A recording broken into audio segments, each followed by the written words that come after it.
किसी को आघात नहीं पहुंचाता, किंतु अगर किसी ने मणि पर आघात किया है ना, तो सर्प फिर फन फुला के खड़ा हो जाता है। तो जब भी किसी ने राम रूपी मणि के ऊपर आघात पहुंचाया, उंगली उठाई, तो ये लक्ष्मण रूपी सर्प फन फुला के खड़ा हुआ है। तुम धनुष की बात करते हो, राम जी की आज्ञा हो जाए, जो तुम्हारे अनुशासन पावो, कंदु के वो ब्रह्मांडे उठावो। राम जी की आज्ञा हो जाए तो धनुष क्या, सारे ब्रह्मांड को मैं कैद की तरह उठा के रखता। जो गंभीर राजा थे वो तो रोने लगे, बोले भैया ब्रह्मांड उठ रहा। बोले कोई बात नहीं, फिर वहीं का वहीं रख देंगे। बोले नहीं, बोले फिर, बोले कांचे घट महाभोरों डारी, कच्चे घड़े के समान तोड़ फोड़ करके रख दूंगा। किसी ने कहा फिर कहां से आएगा, तोड़ दोगे। बोले बनाने वाले बगल में बैठे, रोम रोम जही लागही कोटि कोटि ब्रह्मांड, बनाने वाले बगल में। लक्ष्मण जी ने कहा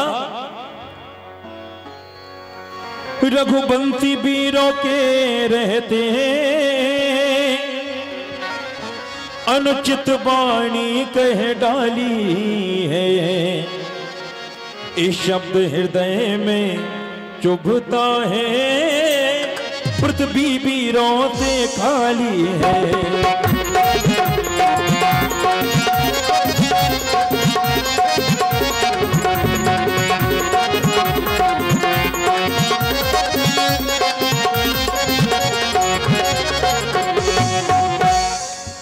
अगर राम जी की आज्ञा हो जाए तो इस धनुष को कमल नाल में चाप चढ़ाऊं, जैसे कोई कमल की नाल को तोड़ देता है, मैं इसे तोड़ करके रखूं।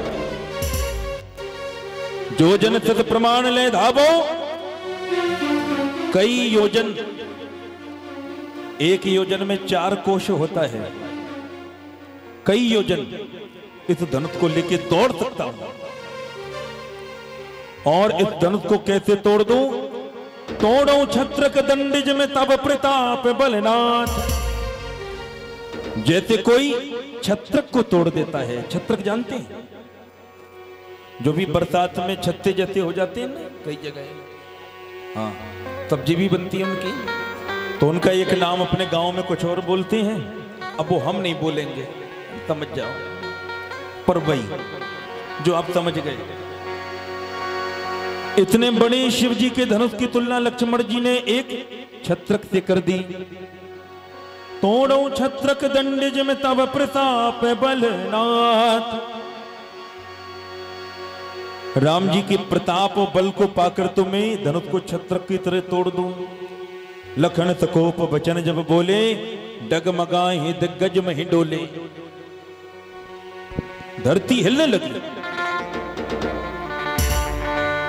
एक आदमी हमारे पास आया, बोले गुरुजी हम लक्ष्मण हैं, हम लक्ष्मण हैं, हमें बहुत गुस्सा आती है, हम तो लक्ष्मण हैं। और ऐसा ऐसा हिल रहा था, कांप रहा था। हमने कहा मूर्ख, लक्ष्मण जी के बोलने से धरती हिलती थी, तू तो खुद ही हिल रहा। कहकर लक्ष्मण, तो यहां लखन तकोप बचन जब बोले, डगमगाए दिग्गज में ही डोले, धरती हिली। राम जी ने कहा भैया लक्ष्मण शांत हो जाओ, तुम्हारी बोलने से धरती हिल रही। लक्ष्मण जी ने कहा भैया दो अभी भी नहीं हिल रहे। बोले क्या? बोले ना आप हिल रहे ना ये धनुष हिल रहा, दो में से एक आधे हिल जाए तो काम बने। राम जी ने कहा लक्ष्मण क्या अपने संस्कार भूल गए? क्या अपने से बड़ों का सम्मान करना भूल गए? आप जनक जी, महाराज जनक जी से कैसे बात कर रहे हैं? ना महाराज सीधा नाम ले रहे जनक। लक्ष्मण क्या तुम्हें पता नहीं ये हमारी पिता की आयु के हैं? राम जी ने कहा लक्ष्मण कम से कम जे न सोचते तो जे ही सोच लेते कि सीता जी के बाप हैं। तो लक्ष्मण जी बोले भैया ये तो सीता जी के बाप हैं, समय आने पे हम तुम्हारे बाप को भी नहीं छोड़ेंगे। राम जी बोले बा हमारे बाप तुम्हारे बाप अलग हैं। बोले माता पिता जाने नहीं काहू, मैं कोई माता पिता नहीं जानता, मेरे तो सब कुछ आप हैं। और ऐसा हुआ भी कि समय आने पर दशरथ जी को भी नहीं छोड़ा। सुमंती जी जब आए, दशरथ जी ने पूछा राम ने क्या कहा, बता दिया। सीता ने क्या कहा, बता दिया। लक्ष्मण ने क्या कहा, ये नहीं बताया, केवल इतना कहा लखन कहेऊ कछु बचन कठोरा। क्योंकि राम जी ने अपनी सौगंध दिला दी थी कि चाचा जी जो लक्ष्मण ने कहा है ये बात पिताजी से मत कहना, पिताजी को बड़ा कष्ट होगा। यहां गुरुदेव की आज्ञा हुई है। किसी ने कहा कि धनुष को किसने तोड़ा? धनुष को क्या राम ने तोड़ा? नहीं, धनुष को किसने तोड़ा? समय ने। विश्वामित्र समय शुभ जानी, समय ने तोड़ा है धनुष। बोले अति स्नेह मैं बाणी, उठहु राम भंजहु भव चापा, मेटहु तात जनक परितापा। राम उठो, धनुष का भंजन करो, किंतु सीता जी के लिए नहीं, वीरता दिखाने के लिए नहीं, त्रिलोक विजयी बनने के लिए नहीं, किस लिए धनुष तोड़ो? मेटहु तात जनक परितापा, जनक जी का दुख दूर करने के लिए धनुष तोड़ दो। और मेरे श्रोताओं, राम जी को आज्ञा मिली है, राम जी अपने स्थान पर खड़े हो गए। और यहां गुरु जी की आज्ञा पाकर के राम जी खड़े हुए और धीरे धीरे धीरे धीरे जा रहे।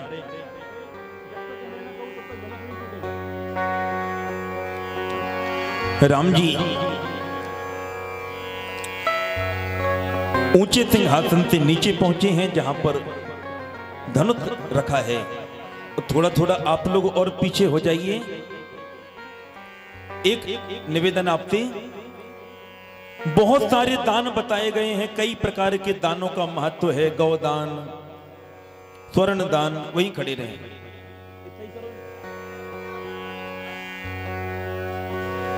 कुंडल सही करो। लेकिन आज हम अपने बानपुर वालों से, भाइयों से, माताओं बहनों से एक दान चाहेंगे, अगर आप दो। हमें आज आपसे भूमि दान चाहिए, भूमि दान, लेकिन आपकी नहीं चाहिए, दूसरे की चाहिए। इसके लिए मैदान की थोड़ी थोड़ी पीछे हो जाओ।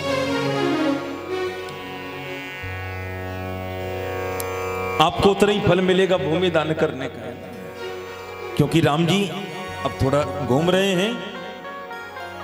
और राम जी जैसे चले हैं, जैसे हाथी चलता है। यहां माता सुनैना दुखी हुई और कहती कि अब हमारा उपहास विश्वामित्र जी भी उड़ाएंगे, इस छोटे से बच्चे को कोई रोको। इस शिव के विशाल धनुष को क्या एक बच्चा तोड़ पाएगा? पर माता सुनैना की, महारानी सुनैना जी की जो सखियां हैं, एक सखी बोली, महारानी जो कहां कुंभज कहां सिंधु अपारा, तो क्यों तुझतु सकल संतारा। राम जी छोटे हैं तो ये ना सोचो, अगस्त्य जी कितने से दिखाई देते हैं, किंतु अगस्त्य जी ने 3 चुल्लू में सारे समुद्र के जल को पी लिया। दूसरी सखी बोली, महारानी रवि मंडल देखत लघु लागा, उदय तासु त्रिभुवन तम भागा। जब अंधकार होता है सारे ब्रह्मांड में, सूर्य भगवान कितने छोटे से दिखाई देते हैं, किंतु सूर्य भगवान के प्रकट होते ही संसार के सारे अंधकार को वो समाप्त कर देते हैं। पुनः एक सखी समझा रही है, महारानी मंत्र परम लघु जासु बस, विधि हरि हर सुर सैब, महामत गजराज कहूं बस कर अंकों से खैर। मंत्र कितना छोटा सा होता है किंतु बड़े बड़े देवताओं को भी अपने वश में कर लेता है।